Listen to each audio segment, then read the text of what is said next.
कठोर परिश्रम आणि सातत्य याचं जर फळ तुम्हाला पाहायचं असेल तर हा व्हिडिओ नक्की शेवटपर्यंत पहा.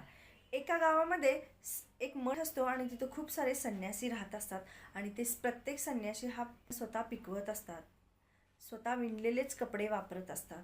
मग ज्या गावात हा मठ असतो त्या गावातल्या एका पालकाला वाटतं की चला आपल्या मुलालाही स्वावलंबी बनवायचं असेल, युद्धकला शिकवायची असेल तर या मठामध्ये सोडूयात. म्हणून तो एके दिवशी आपल्या मुलाला घेऊन येतो आणि त्या संन्याशांना सांगतो, माझ्या मुलाला इथं ठेवून घ्या, तो तुमच्या प्रत्येक आज्ञेचं पालन करेल, तुम्ही दिलेली विद्या मनापासून शिकेल. मग ते संन्याशी तयार होतात. मग त्या मुलाला रोज संन्याशी एकच काम देत असतात की एका रांजणामध्ये पाणी भरायचं आणि ते पाणी रोज जमिनीवरती ओतायचं. असं तो दिवसातून 3-4 वेळा करत असतो. मग त्या मुलाच्याही मनात प्रश्न पडत असतो की ह्याचा काय उपयोग होणार आहे माझ्यासाठी. पण तो काही बोलत नसतो.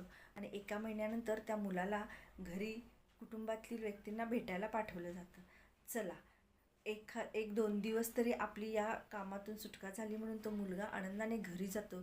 मग घरी गेल्यानंतर काय होतं, घरातला प्रत्येक सदस्य विचारतो, तू तिथं काय शिकलास, कोणती युद्धकला शिकलास, बाण मारायला शिकलास, कपडे विणायला शिकलास, अन्न पिकवायला शिकलास, काय शिकलास.